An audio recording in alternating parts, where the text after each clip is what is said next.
खुशी पाने से नहीं मिलती, वो दिलाने से मिलती है।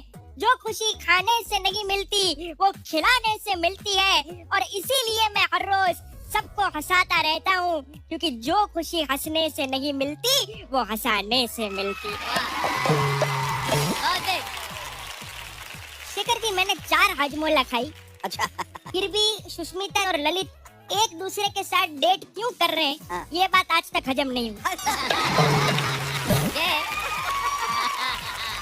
जय यार, ये बताओ कि आजकल जो फटाफट लव, फटाफट डेटिंग, हाँ ये वाला जो कल्चर चल रहा है, इस पर तुम क्या कहते हो?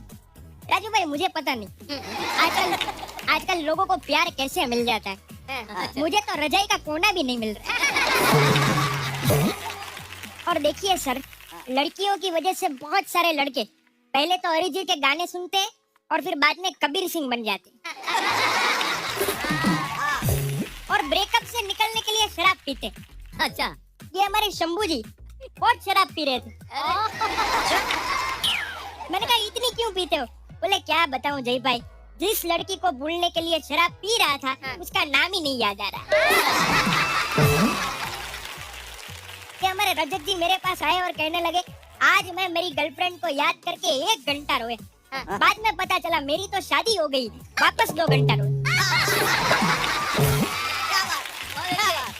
जय, मुझे ये बताओ कि लड़कियों को समझना इतना मुश्किल क्यों है? अरे सर, लड़कियों को समझना मुश्किल ही नहीं, नामुमकिन। क्यों?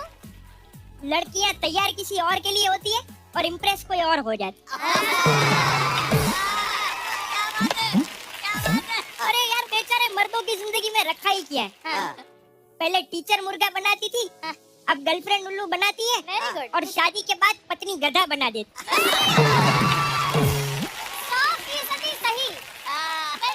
ये हमारी रोशल फिल्म सिटी से शूट करके लौट रही थी, उसकी कार का टायर पंचर हो गया।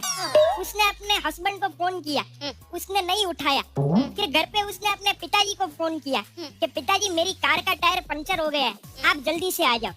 तो उसके पिताजी ने बड़े प्यार से कहा, बेटा स्टेफनी नहीं है? रोशल बोली है, पर वो भी फोन नहीं उठा रहा।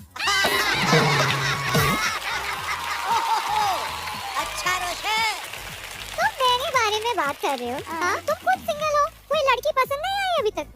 अरे कोई क्या, बहुत सारी लड़कियां पसंद आई। अच्छा, पर लड़कियों को क्या पसंद आता है, ये आज तक कोई नहीं जानता। क्योंकि अगर किसी लड़की को शिद्दत से चाहो तो वो और ज्यादा भाव खाने लगती।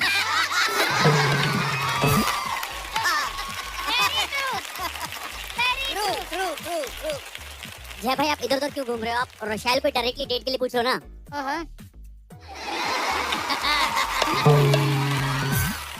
जब मैं रोशल से पहली बार मिला तो मैंने उससे पूछा, मेरे प्यार में तुम कितना आगे तक जाओगे? वो बोली, बांद्रा से आगे नहीं।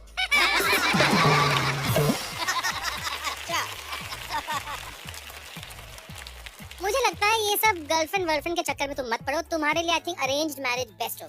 फिर ट्राई किया था मैडम। मैं लड़की को देखने के लिए अहमदाबाद गया तो उसके पिताजी ने मुझसे पूछा, जय शराब पीते हो? मैंने कहा पहले लड़की देख लेते हैं, बाद में आराम से बैठते।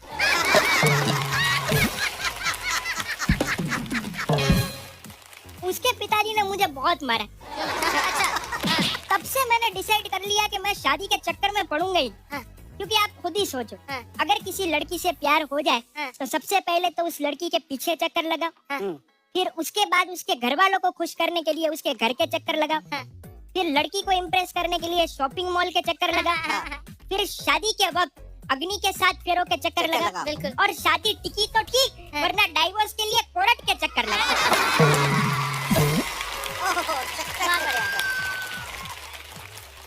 ये हमारे जसवंत जी डाइवोर्स लेने गए तो जज साहब ने कहा, मुझे बड़े दुख के साथ कहना पड़ रहा है कि तुम्हें तुम्हारी तनख्वाह से आधी सैलरी अपनी पत्नी को देनी पड़ेगी। जसवंत पाजी हंसने लगे। जज साहब ने कहा, इसमें हंसने की क्या बात है? जसवंत पाजी बोले, जज साहब पहले पूरी देनी पड़ती थी। नहीं, अभी अरेंज मैरिज और लव मैरिज की बात है तो मेरा ऐसा मानना है कि लव मैरिज जो है ये बस यात्रा की तरह है। अच्छा। हाँ, हालांकि मेरा अरेंज मैरिज हुआ है लेकिन अरेंज मैरिज है ये हवाई यात्रा की तरह है। ओह। क्या है कि बस यात्रा में कहीं हम उतर सकते हैं, हवाई यात्रा में ऐसी सोच नहीं है। लव मैरिज करते हो तो बहुत अच्छे अच्छे मैसेज आते हैं। हाय डार्लिंग, कैसे हो, कब आओगे घर, बहुत याद आ रही है। अगर अरेंज मैरिज हो गई,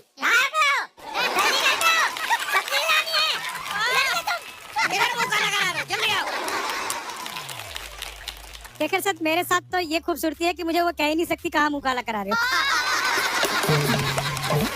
और मैं तो आपको अपनी बताऊं, जब तक लव नहीं हुआ था तब तक मैं अरेंज करता था। वाह मेरे प्यारी, बाद में अरेंज कर ली तो लव खत्म हो गया। और मैं जय मुझे तो याद आया, वो एक डॉक्टर को प्यार हो गया एक बार, तो उसने उसके लिए गा दिया, ये इश्क है आसान नहीं एहसास हो गया, ये इश्क है आसान नहीं एहसास हो गया, जाने क्या तुझ में था जो इतना खास हो गया, यादें तुम्हारी इतनी हमें ओटी में आई, किडनी बदलनी थी तो बाईपास हो गया। कहाँ से कहाँ? लव मैरिज की बात चली है, शायद आप लोगों को पता नहीं, सुरेंद्र भाई की लव मैरिज है। यहाँ हंसने वाली बात क्या है, हो नहीं सकती। मैंने भाई इनसे पूछा, भाई से, मैं कहा भाई क्या फर्क है अरेंज मैरिज और लव मैरिज?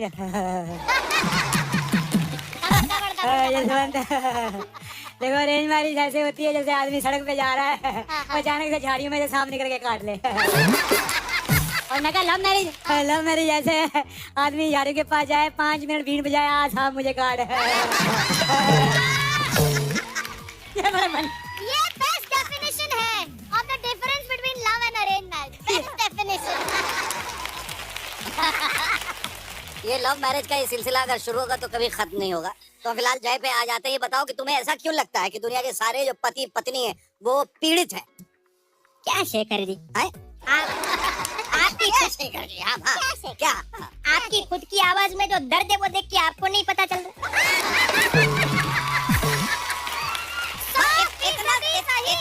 मुझे इतना ज्यादा भी दर्द नहीं है, बस हल्का हल्का सा दर्द है। ये जो हल्का दर्द है। अर्चना जी और परमीत जी ने भी भाग के शादी की, वो तो सही है। फिर भी परमीत जी का आज भी भागने का मन करता है। परमीत जी ने अर्चना जी से कहा मैं तुम्हारे लिए जान भी दे सकता हूँ। अर्चना जी बोली वो तो कोई भी दे देगा, तुम मेरे साथ जी के तो दिखाओ तो मान।